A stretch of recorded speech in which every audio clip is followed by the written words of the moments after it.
So we are back getting guests on the pod, Gary, which is good. And today we are lucky to have Craig Manville with us, PT from Liverpool. And I come across you from your friend, used to know each other beforehand, but you sent me one of Craig's Instagram stories when you were giving your thoughts on the skinny pen. Yeah, before we get started, again, we have been friends for a while. I've known Craig since in school and everything, but I'm crazy. I might not fit out the door here, but I'd probably got to credit Craig with one of the most influential people I've ever met in terms of health and fitness. So it's the only PT to this day I've ever had. And to this day, I'll still be working out in the gym and doing stuff. And people say, how did you get into this? And how do you know how to do this and that? And I spent probably the best part of a year, 18 months with Craig. And now, and this is what I think at times the problem is with personal training, is that for me, and this is my opinion on it, if you have a good personal trainer when you're young enough, you're set up for life. I now know how to look after my body. Yeah, foundations, yeah. I know how to prepare for training and how to recover. Like, I still do the stretches that Craig taught me years ago.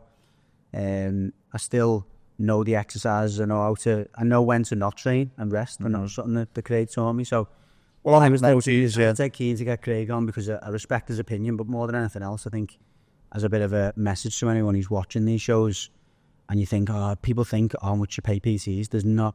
I think it's one of the best investments you can ever make. No, I think if you get a good one, yeah. So there you go. How do you feel about that? Yeah, I think I made Dunny and all the time. So. Yeah, so. Yeah, great to have you on, and thanks, Gary, for connecting with us. The one that, again, I'm sure we'll cover a lot of things, was these skinny pens. And obviously, as a PT, you must kind of see a lot of people maybe thinking about doing that. You might know people who have done it, and obviously then you've done your own research in it far more than I've done. And you seem to know a lot from your Instagram stories, hence the reason to get you on, amongst other things.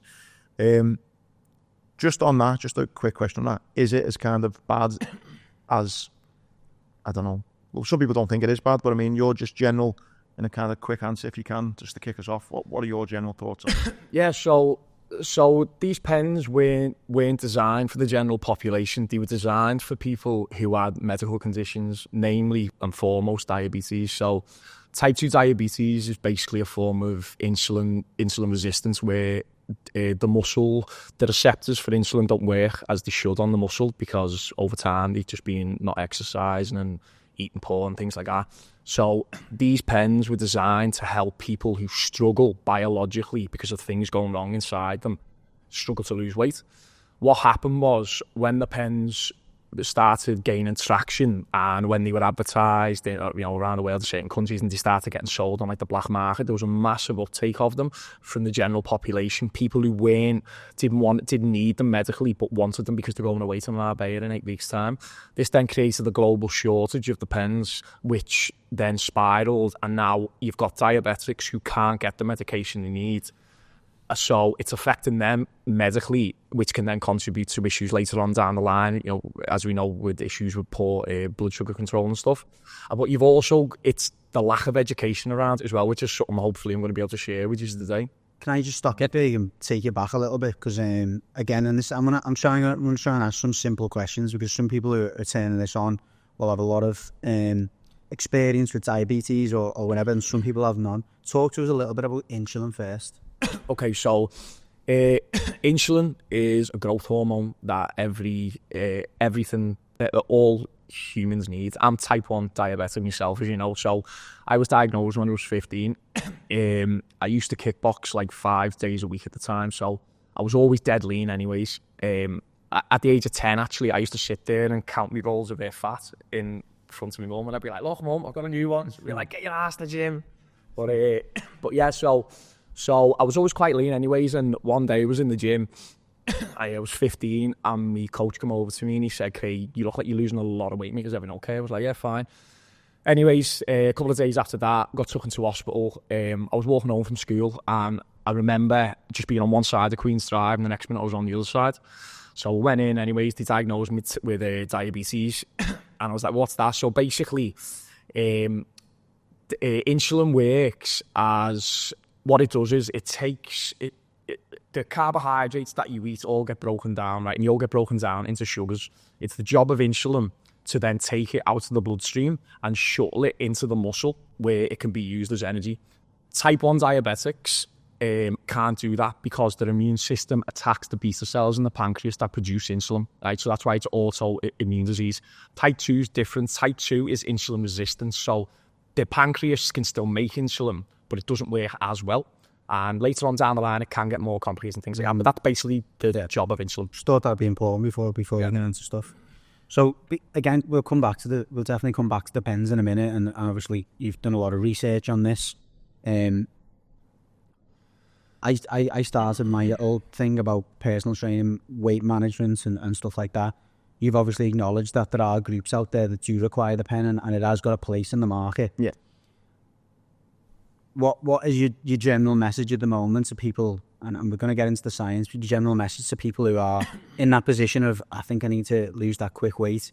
I guess the simple question is, which people, apart from diabetics, could legitimately go, you know what, this might be an option for you? I think people who've tried to lose weight and they've actually stuck with plans long term, you know, like more than just 6 weeks and it didn't work, oh, that's it, I want to go on the jabs. Proper weight loss, proper fat loss takes time, right? It's not something that happens overnight.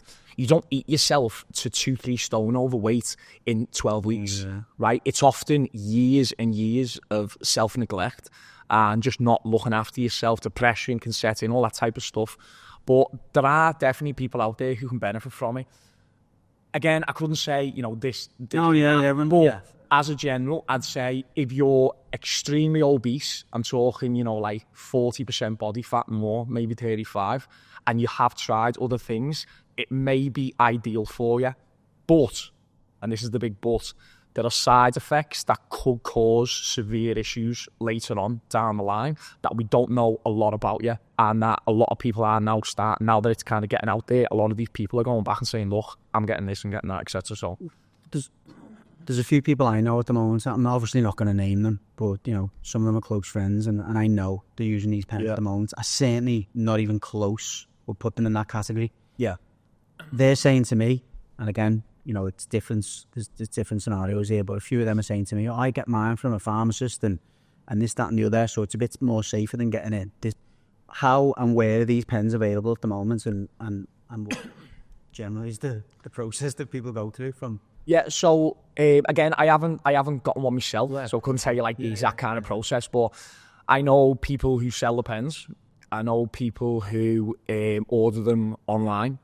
I also know people who are now going through the process of talking to the doctor to see if they can get on the pen. So I think when it becomes something like this, if there's a big enough market for it, people are going to get it. Yeah, exactly, supply and demand. And then, if people want it, they're going to get it. I think that's the big problem, because you've already said then there are kind of certain cases where the pens might work, but now that there is a big surge of it, it's like anything, the black market. People are ordering stuff probably off Amazon, off, you know, the black web, and you've got no idea what's going into these pens now, have you? I have no idea, really. Like, when I done a little bit of research in it, it was actually come from venom. I don't know if you knew that. It was discovered in venom by in 1995 when it was reported, and then it became a drug proper in 2017, as in it was approved by the FDA. So it's been used since then, since 2017, so it's still relatively new in that sense. I get worried when, because again, like you, Gary, I've know a few friends with on it.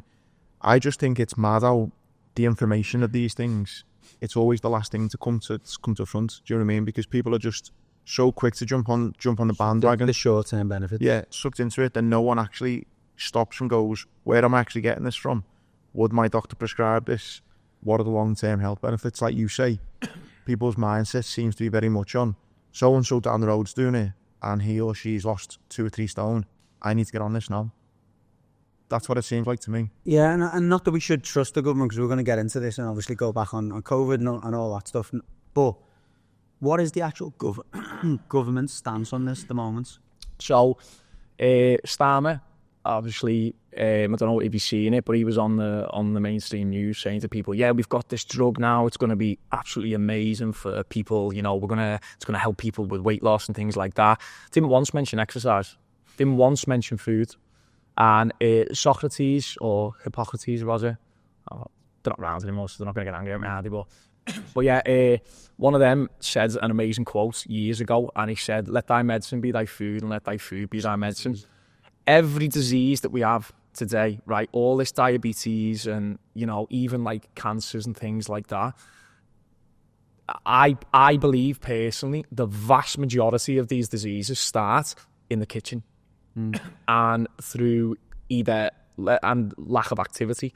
The human body's not meant to be sitting down, right? We're not meant to be sitting and even like driving. Do you know what I mean? I mean, everyone does it. It's a natural part of life. But in terms of like the government, their stance on it, they've just kind of brought it in. I don't think they fully understand what the long-term implications of this would be. And to be fair, no one does. No one does, exactly, yeah. But I just think the way they've kind of brought it in and just went, yeah, we're going to do it, I just think it's not going to end well for a lot of... I think a lot of stuff that happens in the UK, though, it does come from America, doesn't it? Whether it's medicine, whether it's music, culture, whatever it may be. So in 2023 alone, an estimated 1.7% of all Americans had received this prescription. That's 5.6 million people. It's a lot of money. That's a lot of money. That's the money. That's the big thing, you know. So do you think that's a big part of this then? Look, I mean, I don't want to go down another rabbit hole with it, but big pharma, like I believe like Western medicine is great for things like broken legs. If you break your leg, you don't want to go and see you don't want to go to a restaurant who's going to stab you and like do sticks over it and that to you. You want someone who knows what they're doing. However, I think Western medicine's broke when it comes to prevention. All we focus on is medicate. Now, if you had a society and a government that genuinely cared about health, they wouldn't be focusing putting so much money and so much funding into medication. We need it because of where we've come from with it, but not enough being done for prevention. America, now that we've got the whole like JFK thing going on as well, sounds like he's just going to wipe the slate clean, and he's just like, look, this is happening. He's now backed by Trump and things like that. So when you say wipe the slate clean, is in what? So, well, JFK, he's already said he's going to look at removing the fluoride out of the water, which if you mention, immediately labels you as a conspiracy theorist. But, you know, there's plenty of things in the past, like studies and things that you can find that says fluoride's really not good for you. In terms of wiping the slate clean, he's looking at basically making America healthy again. So we were just there talking before. So I think Europe has something like 800 ingredients that are considered safe in food, right? That includes all box food, fresh food, whatever. America's got over 10,000, he was saying. So what's the other 9,300 ingredients, 200 ingredients that are going into that food that we're not allowed, that our country said, no, that's not safe. Can't sell them here, yeah. Can't sell them here. It's like if you go and buy Lucky Charms from America and you buy them in Canada, two completely different sets of ingredients. Yeah, you only have to go into a Walmart in America and see the vast amounts of product. And you're like, I haven't seen that before. And kids love it. Yeah. Those little sweet shops that pop up now, which obviously they're selling the stuff that you're allowed to sell in the UK. But kids just love American products, as you say. They're just like crack. Yeah. The first time I came across stuff like this was when Brexit was going on, and they were talking about we'd be able to get beef now from America, but this whole thing, a little bit like Canelo with the beef and stuff, the steroids that they were pumping into the cows out there to get. So, yeah, I'm guessing it's kind of stuff like that. Yeah, I mean, going into the food, and I mean, I wouldn't know exactly what they're putting into the food. As you say, 10,000 versus 800 is just ridiculous. I mean, even like what was the documentary I was watching a while back? I'll never watch anything on like Netflix unless it's like a documentary on something or whatever. But there was one I was watching a while back, and the fellow, Super Size Me too. Yeah. So the fellow who was in Super Size Me, the one who McDonald's like a month. Yeah. He basically brought another one out, and what he did was he opens his own. I think it was his own like KFC or something like that, or their equivalent to it, and he started raising chickens, and he was showing what actually free range means. So free range chickens, from what I remember, was they have to have access to 1 meter of grass outside of the coop that they're in.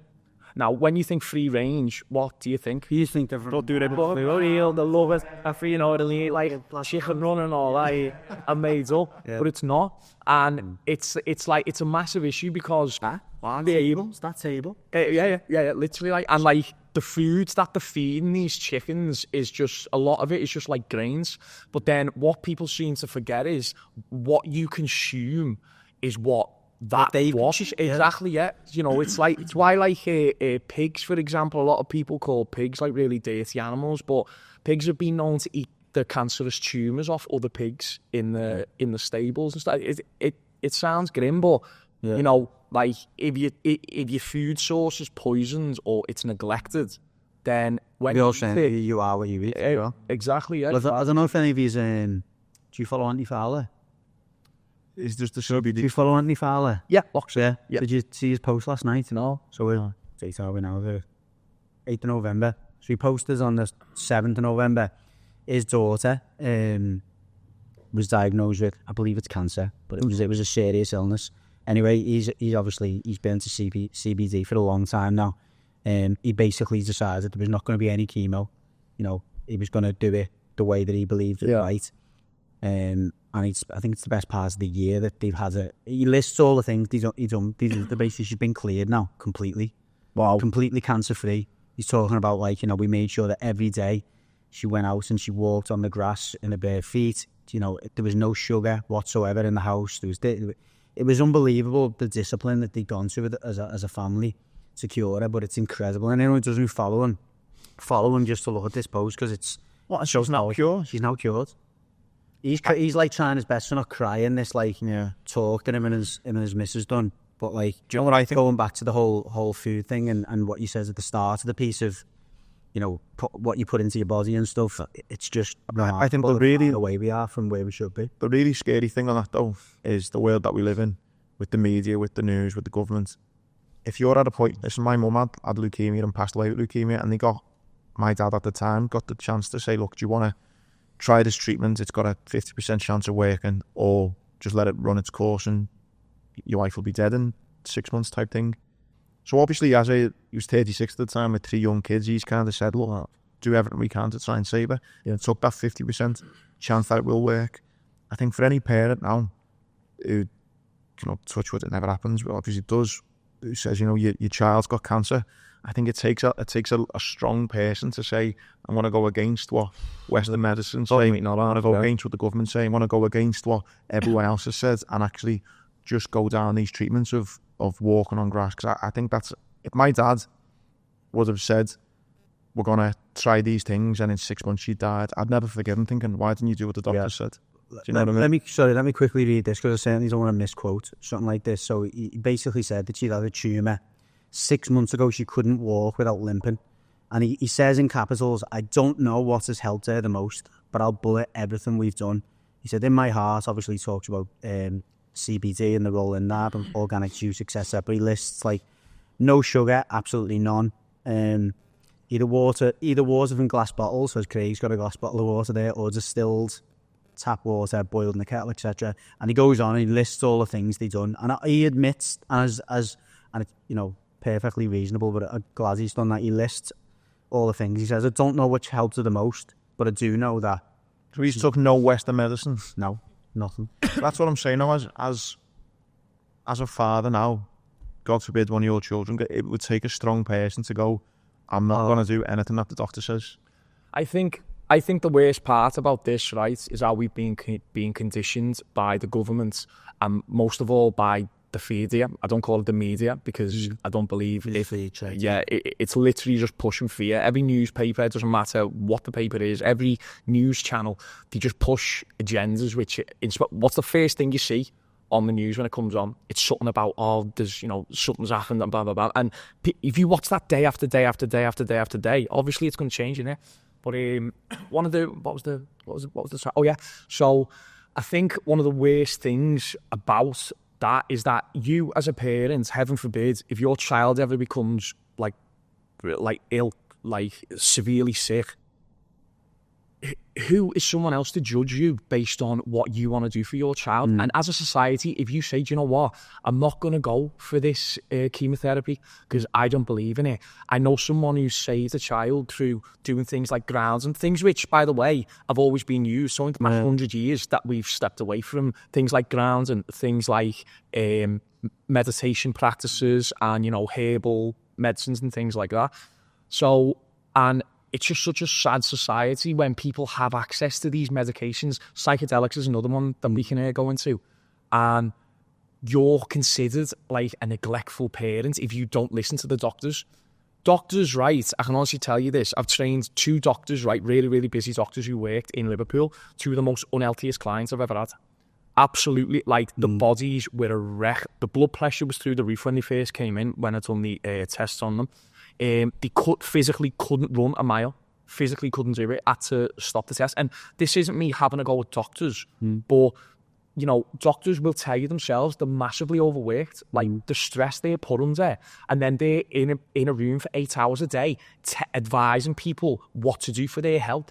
How do you sit in a room if you're already unhealthy and advise people how to get healthy, how to prevent it's more like say as I say, not as I do, isn't it? Yeah, exactly. Yeah, it's a case of that. I mean, yeah, it is a tough one. So going back onto these pens a sec then, because like I say, I know a friend who's a couple of people who were doing it. One benefit you could argue, a friend I spoke to this morning said, you know what, for me, it was a case of I didn't want to do it long term. I wanted to do it for a month. It did work. I lost loads of weight, and that was great for me. And it just got me back on the straight and narrow to be like, right, come on. So, what would you say? Did he do that? Was she jogging after that? And then he's like, she said it was a woman. She said the weight went back on in a while, but she said at the time she had a couple of holidays in the summer, which I'm guessing this is a very common case. Exactly what you were saying before. I have a couple of holidays coming up in the summer, a couple of weddings to go to. She used the pens for a bit. Knew it wasn't going to be a long term, but it just got her, you know, dropping a bit of weight in the right mind frame to kind of go forward again. And she, in her head, was like, it worked for me. That's what I needed to do for. What's the harm type thing. What would you say to someone like that? Because that's probably a common theme. Again, I think that is what probably like the majority of people are going to... The majority of people who I know, 90%, are using these pens just to lose a bit of weight. Yeah, to drop it. Like that. Men, like, yeah, exactly. You know, they're not using it for medical reasons. So, in terms of that, look, I can highlight all the side effects and the potential risks, but people are still going to do it. It's all about their choice. I gave up long ago in my job trying to tell people what to do because I just realised. I mean, like, not even that. It was just like it was like a fart in a hurricane. Do you know what I mean? So to speak, it was like I cannot control what these people want to do. All I can do is give them the information, which is So I mean, if go on, let's get into it then. Because again, like, we're gonna go on to other stuff after this, and yeah, I think I'd like to get into what the potential side effects could be. And again, you said to me before you come on, I want to almost add this disclaimer in there that I'm not the fountain of all knowledge here. Yeah. But you've done your research, and I know you've always been passionate about, look, the information's out there. You want to find it. Yeah. So let's have a look. All right, where are we? Okay, right. So first of all, let's have a look at the pros of the jabs, right? So they can help with weight loss, and people who are on it tend to lose around about 10 to 20% of the body weight on. So if you weigh 200 pounds, let's just say I'm like 200 pounds, and I was an obese 200 pound individual, you're looking at around about 20 to 40 pounds, which is a lot of weight. You know what I mean? For someone who struggled, that could be amazing. It requires little to no effort when it's compared to exercise and dieting. It's proven to aid in other things like reducing blood pressure and improving blood sugar control, diabetes. And then it gives you faster results that require little to no effort, right? They're the pros. So now, on the outside of that, if you're a girl who wants to lose weight, it's like, my God, this pen's for me, right? Right, hold on, I've got more. So, right, now let's have a look at the concerns with the jabs, right? So let's have a look at some of the most common side effects. So The active compound in the jabs is something called semaglutide, right? It acts on something called a GLP-1 receptor. Without getting too technical, basically what these do is the two hormones that make you feel full and one that makes you feel hungry, all right? It increases the one that makes you feel full and decreases the one that makes you feel hungry. But another thing it does is it slows the absorption and the digestion of the food that's going through the gut, right? So if you've got someone who Keeps it in there for longer. keeps it in there for longer, so you feel fuller for longer, right? Okay, so first side effect, the common one, the most common is nausea, vomiting and diarrhea. So the New England Journal 2021 found that those using Wegovy, which is one of the drugs, the other one is Ozempic, they're the two most popular, for weight loss, see nearly 44% of all people prescribed experienced nausea and 25% of them ended up vomiting, many of them so severely that they had to stop the medication, all right? Now, constipation was another one. Semaglutide can cause constipation and gastrointestinal issues that may require further treatment in some cases. Next one is gallbladder disease. In clinical trials, a notable number of patients develop gallbladder-related conditions. The gallbladder disease being twice as likely in patients on semaglutide than those on a placebo. And that was from the study of diabetes, obesity, and metabolism. Thyroid tumours. So this is where it starts getting a little bit more kind of serious now, right? So there's a possible link between semaglutide and the formation of thyroid cancers, specifically one called MTC in animal studies. Now, semaglutide isn't recommended to people who have a history of MCT in the family or multiple endocrine neoplastia syndrome type 2 or MEN2. Now, last one is this actually led to the black box warning that you now see on the packets. Now, just off that information there, do you know one person who's taking these jabs that knows that information on the thyroid tumours? Have they mentioned it? No. Probably not, right? Also, that... Just going back to briefly to the thyroid tumours, obviously you've mentioned stuff around them. Does it say the percentage? Now, again, the reason I'm asking that is people will always think, is it worth the risk? Do you know what I mean? And we spoke up a little bit yesterday, if it's too good to be true, it probably is. And again, one of the girls I knew took is an extremely intelligent person, and she actually weighed it up and went, do you know what, I'm thinking of where I am now, where it could be, and the potential risk, and I thought, you know what, I'm willing to roll the dice. It's crazy to say that, but with that thyroid one and the more serious ones, there's two things really. One, how in-depth and how many people are tested.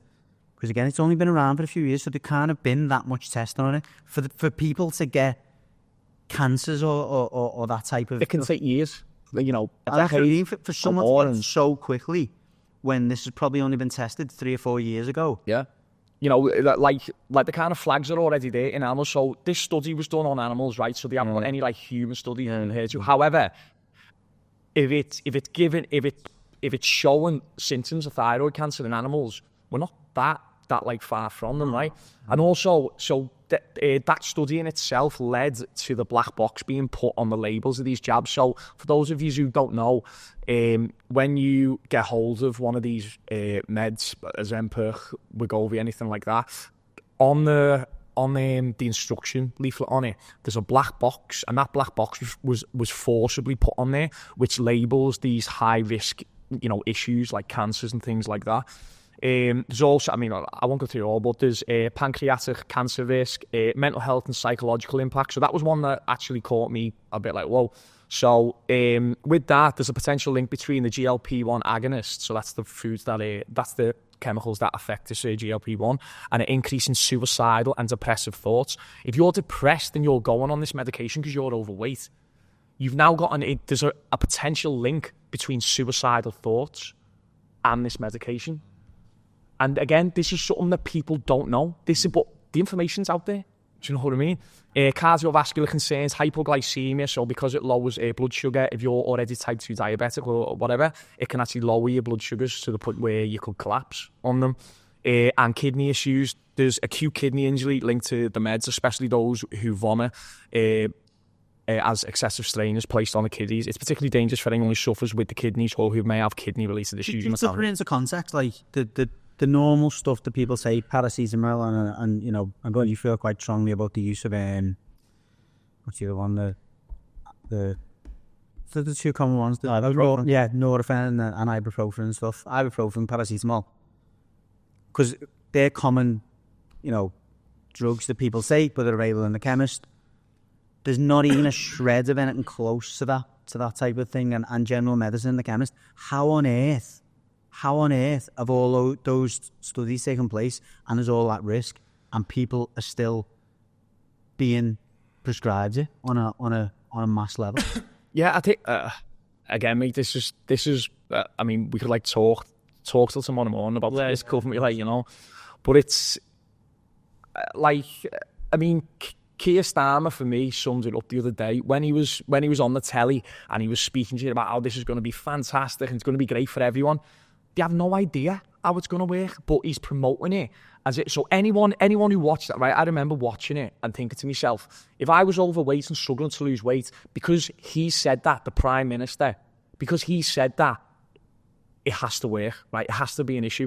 It has to not be an issue, but there's so many things that can affect how these drugs work in the body, and there's so many potential long-term risks. Also, don't forget, the studies that they've done on the people to get these results from, they're not slim, healthy people who want to lose a bit of weight for a holiday. They're overweight, obese individuals. So this could be worse for people. It could be a lot worse. I think generally as well, when you're talking about what you put into your body, and again, I'm talking about some of the vices as well, whether it's alcohol or whatever. If you're a bigger person, it can actually have a lesser effect because you've got more, it's more blood and all that stuff, or everything. So if you're slim, the chances are that these are going to be escalated or elevated, all of these risks. Yeah, I mean, absolutely. As I said, like, you know, there's no way for us to know how this is going to turn out, but I believe there will be a big problem when it comes to it being available on the black market, and also people who don't need it for medical reasons taking the drugs, because we've done no studies on them. You know what I'll start with? What will kick off the black market is if and when GPs start to knock people back and go, no. Well, it's already more under than the girl I was speaking to about it. She said the girl that she gets them off is a registered GP or something, so it's something like that, right? And it's getting done. And she said that the girl she gets it off won't give them to anyone who's any less than a 12, and she does a proper, like, your height, fair play to her, I mean, and she does an actual thing. Yeah, but not everyone is doing that. Who's selling those pens? Not everyone is saying, you know, actually, let me do a quick little Q&A with you, find out a bit more about your health as it is at the moment. Again, if people are making the one I just found out, then buying them for about 115 quid and are selling them for 150, 160. So you're making 40, 50 quid a pen. If you're wanting to make that money, you are not bothered about who's buying it or the health implications to them. You're just trying to shift a load of pens. And that's going to be the problem in the black market, when people know that there's money to be made and aren't actually doing the research into what's going into these pens itself. I mean, the majority of people who sell these pens don't know the people personally who's buying them. It's just, as you said, it's just I see it as a customer. Exactly, yeah, you know what I mean? And I don't think these people are bad people. Like genuinely, if I did think they were, I'd say it. But honestly, I don't.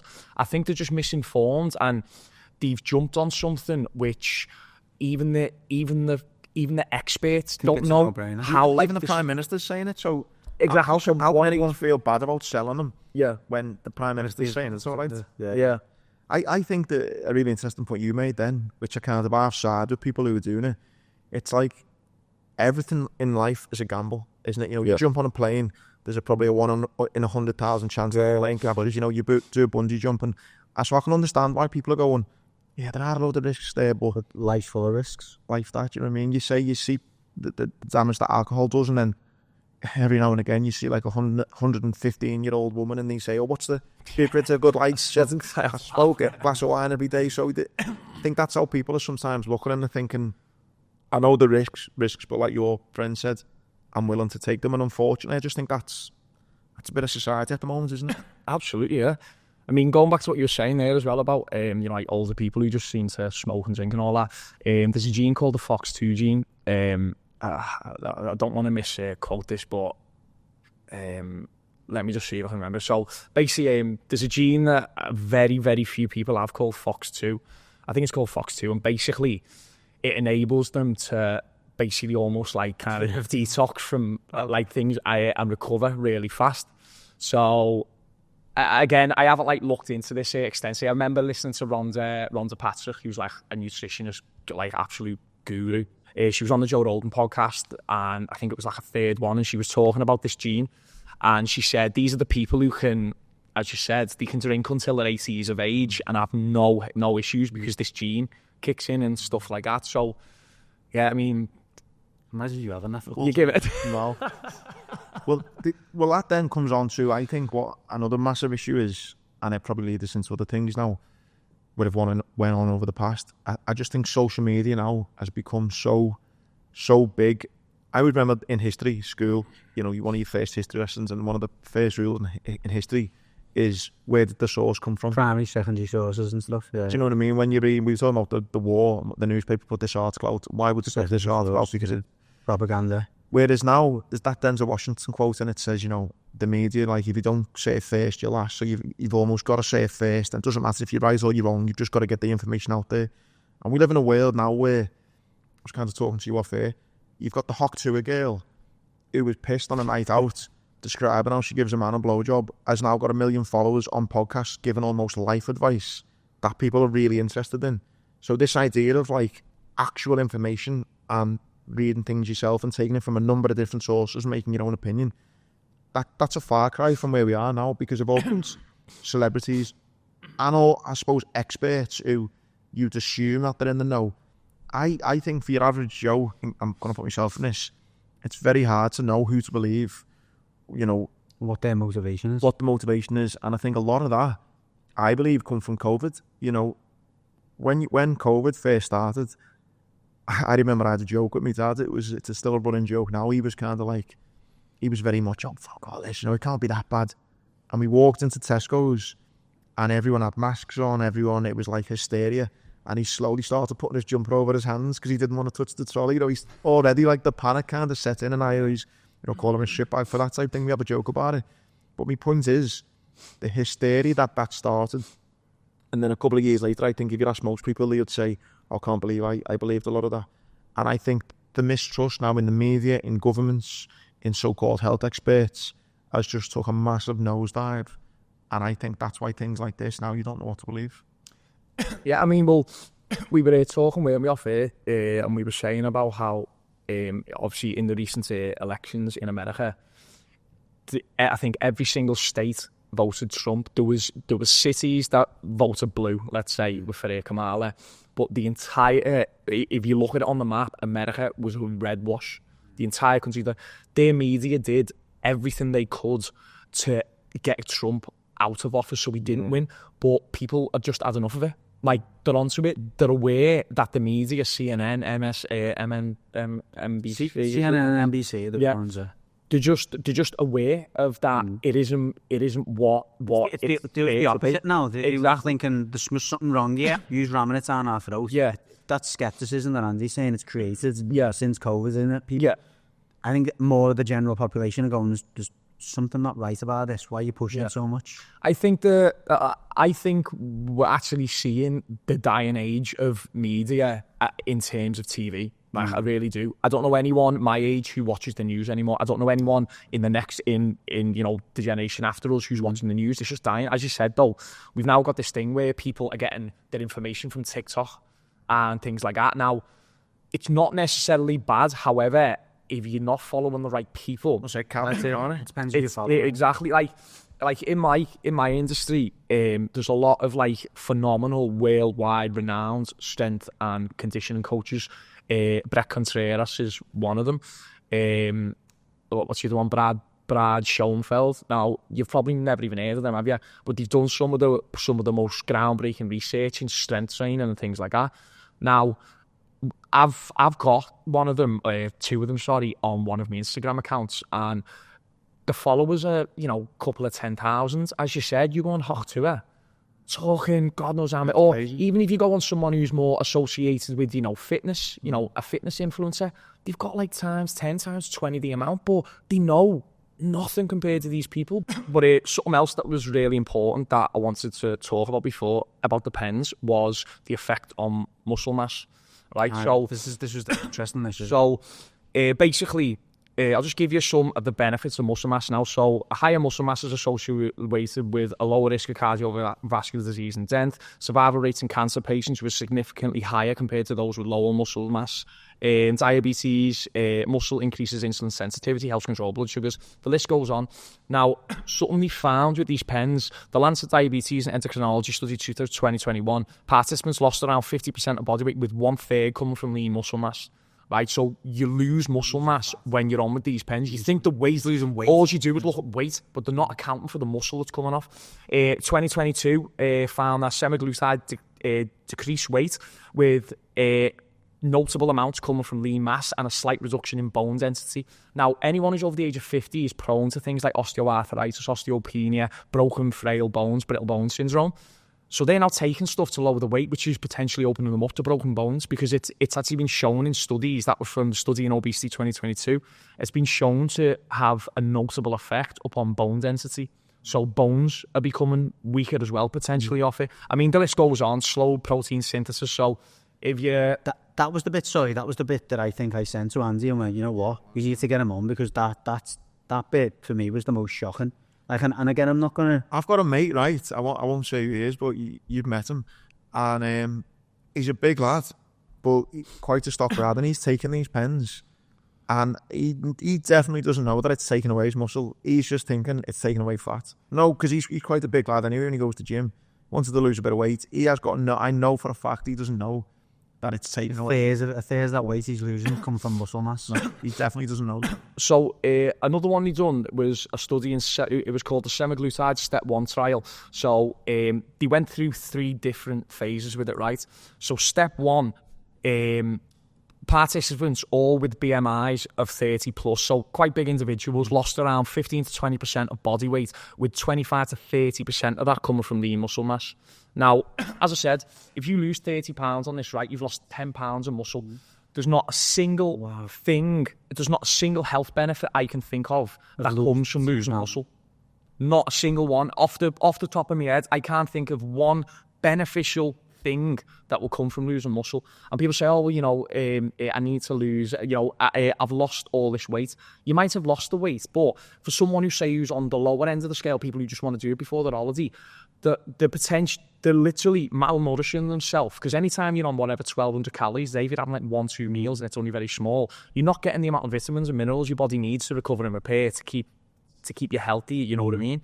So then you've got this kind of double-pronged assault on your body where you're losing muscle mass, which you need to keep your metabolism high. When they come off it, because they've dieted for so long, the metabolism's already shot, but now they've got hardly any muscle, what they could have had to keep the metabolism going. So it's like the ends up. Yeah, it is. It's a vicious cycle. I mean, we could go on about it all day, but yeah, it's, that's the scary thing. I think I know a few. I know, yeah, women, obviously, muscle mass is important for men and women, but I just think men in particular are thinking, I just need to lose a little bit here, and they're not thinking about the muscle aspect of it. I was going to say as well, just from we've talked a few times, you mentioned about, you know, girls or lads going on holiday. From the people that I've seen that are using it, versus people who have taken 2, 3, 4, 5, 6 months of managing the diet, of doing it in a natural way, I think you can tell the difference, you know. It sounds a bit mad, but I'm like, you don't look well. And I think that comes back a lot to that muscle mass. That you can see the difference between somebody who looks drained. Well, one of the things I seen, and you probably know more about it, was one of the side effects they call it Ozempic face. Yeah. It's like a gaunt face. Yeah. And one of the people I know, I remember saying to them, oh, you don't look well, you know. Yeah. And everyone else is going, you look great. And I'm like, no. Yeah. And I remember them saying to like, Jen, I've ordered him. Like, what? Because we're actually caring about you.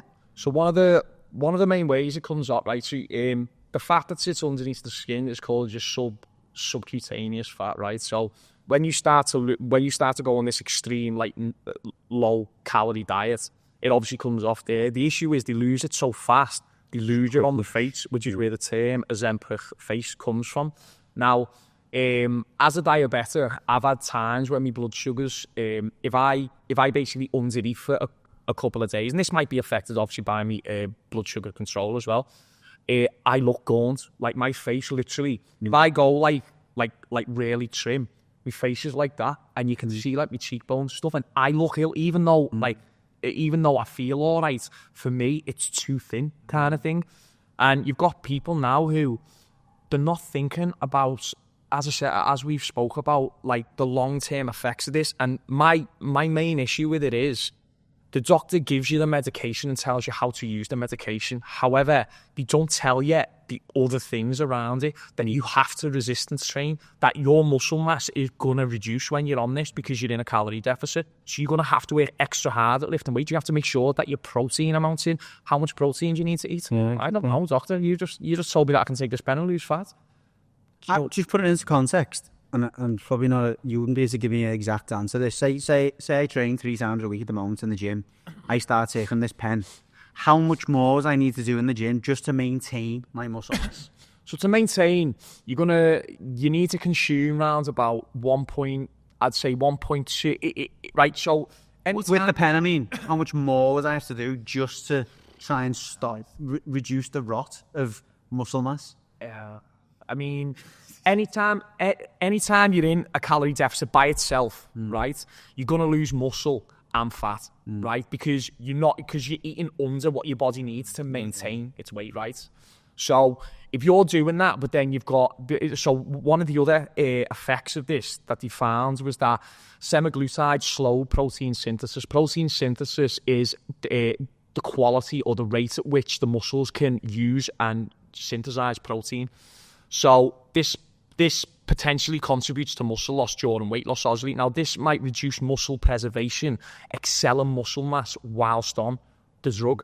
So if you're already losing fat and losing muscle because you're on these jabs, but now you're injecting this thing, which is actually making it harder for your muscle to synthesize protein. Let's say you were getting 90% of the protein in, all of a sudden now it might only be 60 because it can't do the job it needs to. So you get hit with like a double-pronged attack again. So as I said, this can, when used in the right way, it could probably be good. But I think we all know. Yeah. As you say, when you get the Prime Minister going, this is it, I've got the answer, that suggests it's just going to be used on a mass level for as many people with a range of different, challenges that it's not applicable to. And I just like the idea of education because we are very much in a society where we want everything now. You go on Amazon, you order it, might even be here this afternoon or in the morning. You want this kind of... These are around it now, don't they? Instant, you want it instant, and I think that's what this just leads into. That's the marketing over, that's the tagline, isn't it? We've got this magic pen that gets you skinny in a week or whatever it is, and I think it's just down to education, isn't it? It is. I mean, and like, the education needs to start, not so much for our generation. Our generation's probably fixed all that. The people who we know who are doing it, I think it needs to be educated all over. You know what it is? Educational, the kids of the adults who are on this are going to see it, aren't they? Yeah. Going to see the what's that now? Oh yeah, mummy's taking it to lose a bit, or daddy's doing it to... And it's like, that's suddenly, it's ingrained, okay, that's how it works, You go this far down, you're struggling, you take a drug, you do this, and it's not... Can educated me not to start taking them anyway. Yeah, it is like this, as you said there, Andy, the education is everything with it, and education doesn't happen overnight. It's a long-term approach that we have to have a look at it with it. It's not going to work with everyone. Not that, I mean the actual education. There are some people who just, it sounds, I'll risk it. That's fine, if you're happy to take the risk with it. It may work for some people, it might not work for some people, but my belief, myself, just through work, I've been in the industry now for 22 years, the health and fitness industry, and I've worked with countless individuals who have come back from illness. Some of them have come back from long-term diet plans and things like that. Until the mindset changes of the individual, these things will work. As soon as they come off, right back on. Then they go back into old habits, nothing changes. There'll be a small select few people who do start going to the gym and do start doing it. But I can tell you now, I honestly believe the majority of people will not use it as intended. They'll use it for vanity purposes only. They'll continue to yo-yo diet, and then in the worst case scenario, people will get hooked on the idea that the only way they've been able to get how they want to look is through this medication. And then you have all these long-term potential side effects, which we don't know, the true extent of yet, because as you said, it's fairly new. And later on down the line, who knows? That concludes part 1 with Craig. Join us again for part 2.